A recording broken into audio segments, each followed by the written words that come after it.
कहानी का शीर्षक बेजुबान।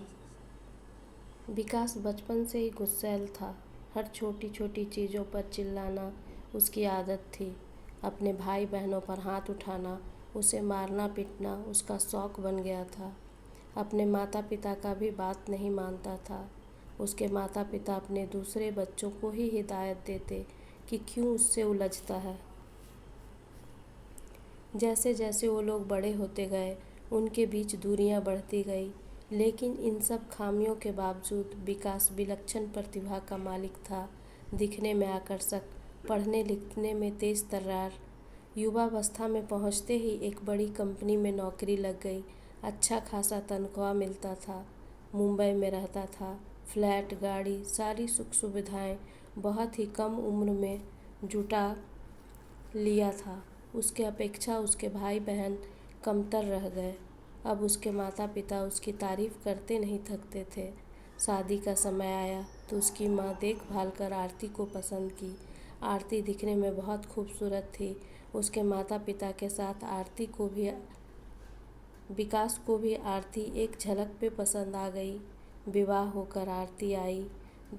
3-4 दिन ही हुए, विकास काम पर वापस लौटने लगा तो आरती से बोला, चलो तैयार हो जाओ, छुट्टी समाप्त हो रहा है, हम चलेंगे। उसके माता पिता बोले, बेटा तुम जाओ, बहू को कुछ दिनों के लिए यहीं छोड़ जाओ, रहने सहने का तौर तरीका सीख जाएगी, फिर ले जाना। विकास नहीं माना। उसके माता पिता को भी विकास का विरोध करने का हिम्मत नहीं था। आरती यह सब सुनकर बहुत खुश हुई। अपने मायके फ़ोन लगाकर बताई तो उसकी माँ और बहनें बहुत खुश हुई कि विकास आरती के सामने अपने माँ पिताजी का भी बात का मान नहीं रखा। आरती खुशी खुशी पहुँच गई। मुंबई जब फ्लैट में पहुँची तो सारी सुख सुविधा देखकर बड़ी प्रसन्न हुई। विकास अगल बगल अपने मित्रों के पत्नी से आरती का भेंट मुलाकात करा दिया। आरती तो फूलों नहीं समा रही थी। उसे लग रहा था कि मेरी खूबसूरती पर विकास फिदा है, पर अभी विकास की आदतों के बारे में जानकारी नहीं था। आरती को जो कहता, आरती खुशी खुशी सब करती। विकास भी खुश था क्योंकि उसे यही चाहिए था कि बिना रोक टोक किए आरती उसके साथ रहे। धीरे धीरे महीनों पंख लगाकर उड़ गया।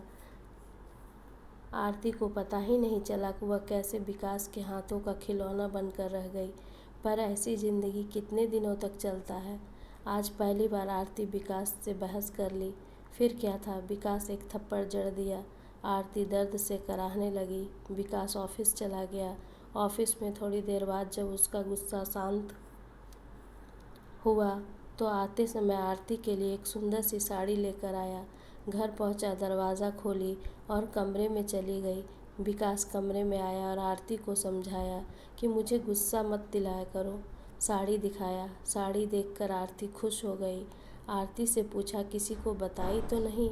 आरती बोली, नहीं। ये सुनकर विकास निश्चिंत हो गया। अब यह सिलसिला जारी हो गया। हर छोटी बात पर आरती को मारता पीटता, फिर गिफ्ट देकर मना लेता और आरती भी मान जाती। इन्हीं बीच में आरती 2 बच्चों की माँ बनी। बच्चों के सामने भी आरती को मारता पीटता। आरती कुछ बोलती, विकास थप्पड़ के सहारे उसे चुप करा देता। आरती धीरे धीरे बोलना बंद कर दी थी। ऐसा लग रहा था मानो बेजुबान हो गई थी। जैसे जैसे बच्चे बड़े होते गए, बच्चे भी अपने पिता की आदतों को देखता और सीखता गया। बच्चे भी आरती की इज्जत बिल्कुल नहीं करता, न बेटा न बेटी। अब तक आरती अपने मायके ससुराल वालों से बातें छुपाती आ रही थी। विकास मारता, कोई पूछता कैसे हुआ तो बहाना बना देती। कभी कहती फिसल गई, कभी कहती चोट लग गया। धीरे धीरे बच्चे बड़े हो गए।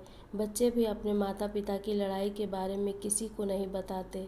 बेटा इंजीनियरिंग करने चला गया और बेटी का चयन मेडिकल में हो गया। दोनों पढ़ने बाहर चले गए। आरती और विकास दोनों अकेले रह गए। दोनों की उम्र ढलने लगी, लेकिन विकास का आदत नहीं बदला। रविवार का दिन था। आज पता नहीं कहाँ से आरती को हिम्मत हो गया था और वह विकास को जवाब दे दी। उसका जवाब सुनकर विकास को गुस्सा आ गया।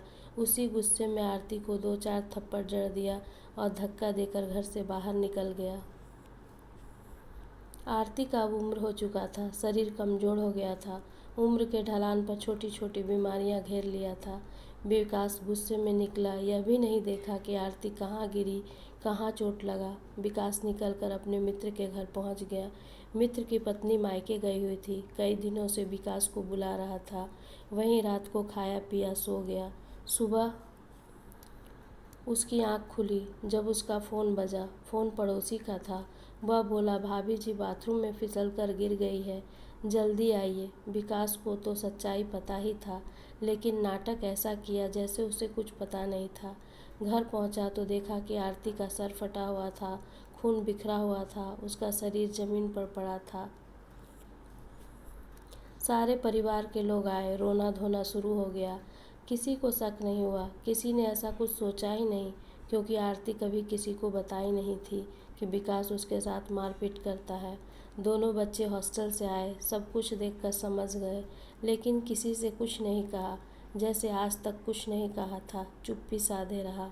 अंतिम संस्कार के बाद बच्चे वापस चले गए। अब ऑफिस से विकास लौटता तो घर पर अकेला रहता, उसका सुनने वाला कोई नहीं था। समय बीतता गया, दोनों बच्चों की पढ़ाई समाप्त हो गई और अपनी पसंद से शादी करके बस गया। विकास को पूछा भी नहीं। विकास अब पूरी तरह से अकेला हो गया था, परिवार के साथ उसका बनता नहीं था। अब उसे आरती के जाने का गम सताता था। आज सुबह जब सोकर उठा, बाथरूम से निकलते हुए उसका पैर फिसला और वहीं गिर पड़ा। उसके पैर और सिर पर चोट लगा। उसी जगह पर विकास पड़ा था जहां कभी आरती का शव पड़ा था। जब पड़ोसी को पता चला तो उसके बेटे बेटियों को खबर किया गया। बेटा तो आया भी नहीं, बेटी आई, एक नर्स का इंतजाम करके चली गई। बिस्तर पर पड़े पड़े आरती को याद कर रहा था और आँख से आंसू गिर रहा था, जिसे पूछने वाला कोई नहीं था। बहुत पुरानी कहावत मैंने सुनी थी कि भगवान की लाठी में आवाज़ नहीं होती। यह कहावत चरितार्थ होते भी देख रही थी। धन्यवाद दोस्तों। अगर आपको मेरी कहानी पसंद आए तो कृपया लाइक करें, सब्सक्राइब करें।